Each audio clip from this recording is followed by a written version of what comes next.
कौन बताएगा?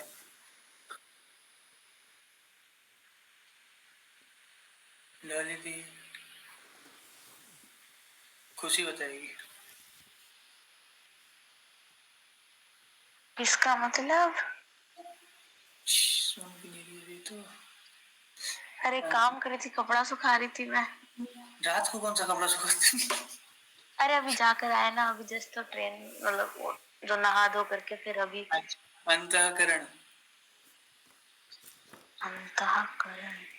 मुझे एक बार तो लगा एक्चुअली में कि छंछरा में रात को भी धूप होता है बोल के।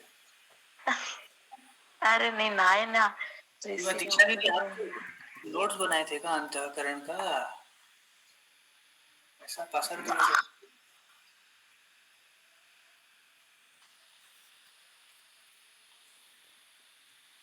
करण वाला अंतःकरण तो करण ही तो है।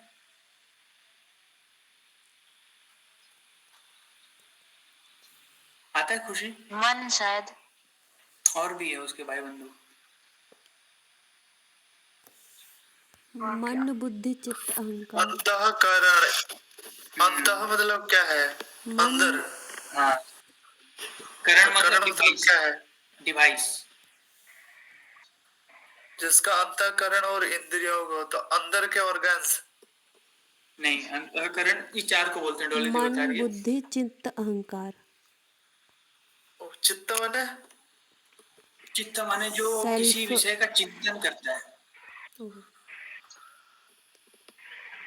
जो किसी विषय का चिंतन करता है। हाँ, मन का काम है संकल्प विकल्प करना। वो सोचता है कि ये करूंगा वो करूंगा, ऐसे मन लगता है जो बोलते हैं मन करता है। वो मन सिर्फ सोचता है बस, ये वो उधर उधर। बुद्धि जो है वो बताता है कि ये गलत है, ये सही है। विवेक के द्वारा वो बताता है और वो निश्चय करता है कि हाँ ये करना है, ये नहीं करना है। चित्त का काम है वो चिंतन करता है किसी भी विषय में। ठीक है, ये करूंगा तो ये होगा, ऐसा होगा, ये होगा, वो होगा। ठीक है, मतलब जो हमारा चिंतन चलता है ना मन में, जितना हम सोचते हैं, वो काम होता मतलब है जब ओवर थिंकिंग होता है तब चित्त डोमिनेट करता है। ओवर थिंकिंग के टाइम में आपका बुद्धि घास चरने चला जाता है, मन तो नहीं रहता। यस एग्जैक्टली, चित्त ही रहता है। घास। और अहंकार का काम होता है स्वीकृति देना कि ये काम मैं कर रहा हूँ। स्टाम्प लगाते हैं, साइन देते हैं ना, वैसे कि मैं किया, मैं खाना खाया। जैसे मन किया रसगुल्ला खाने का, रिकॉग्निशन खुद का। मन किया रसगुल्ला खाने का, बुद्धि बोला कि नहीं खाना है, मना किए हैं। मन बोला तेरा आजकल ज्यादा चलता नहीं है, मन उसको ओवरराइड कर दे रहा है कलयुग में, क्योंकि हमारा मन बहुत बलवान हो गया है, क्योंकि हम मन को बहुत दुलार कर रहे हैं। तो मन बुद्धि के मना करने पर भी, जैसे हमको पता है अंदर से काम गलत है, पर मन इतना जोर का मन करेगा ना वो कि और बुद्धि काम नहीं आता है वहां पे। समझ में आ रहा है? तो अब आप जबरदस्ती जाके खाओगे और फिर चिंतन करोगे कि ये करना नहीं चाहिए था, गलत किया, खा लूंगा भी क्या बोलेंगे, या फिर अभी खाऊंगा फिर हाथ धोने। ये जो चिंतन है वो चित्त का काम है। और अहंकार, मन तो क्या, खाया कौन? अहंकार बोले मैं खाया, मैं। जो मैं जो अहंकार है, अहंकार मतलब अहम मतलब मैं संस्कृत में। तो अहंकार मतलब अपना जो स्वीकृति देते हैं ना, हम ये किया, मैं। तो वो मैं है अहंकार।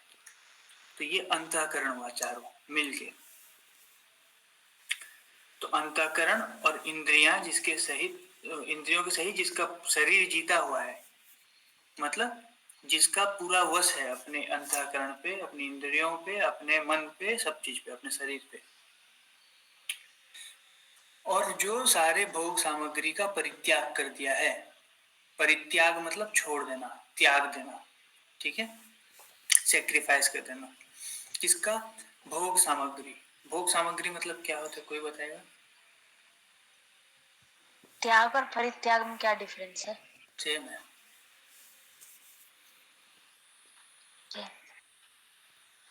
भोग यानी उसका मजा लेना, सुख लेना। है? भोगना मतलब उसको यूज करना, मतलब दीदी आपका आवाज नहीं आ रहा। भोग मतलब उसको कट कट के आ रहा सुख लेना, सुख उसको यूज करना। बोलो, भोग सामग्री मतलब क्या होता है? बताओ रिकू भाई, खुशी आप बताओ।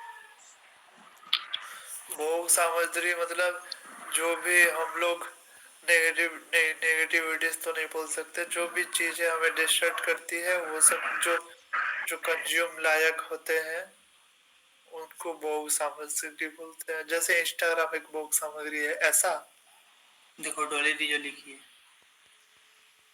जो हमको सेटिस्फेक्शन देता है सिस्टम में। हाँ, इंस्टाग्राम।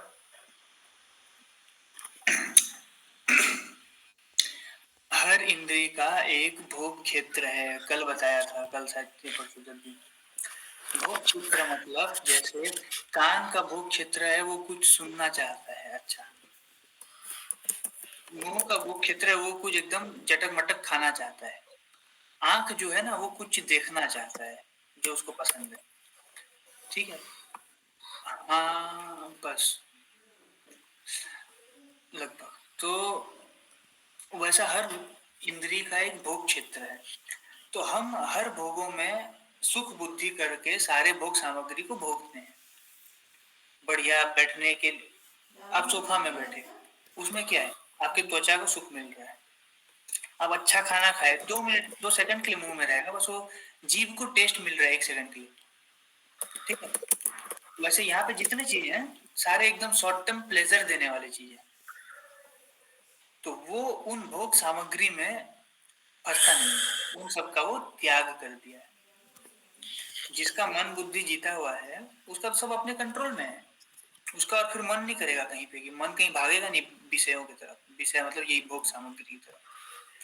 तो वो सब तरफ से अपने मन को समेट लिया है, संसार में जो फैलाया था ना, और समेट लिया है अपने अंदर। अब इधर उधर उसका बाहर कहीं मन नहीं जाता है, ठीक है।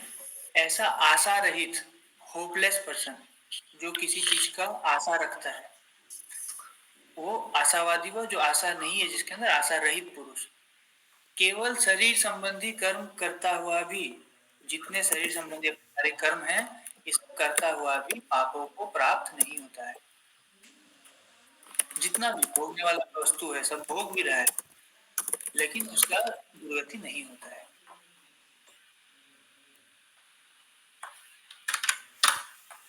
समझ गए?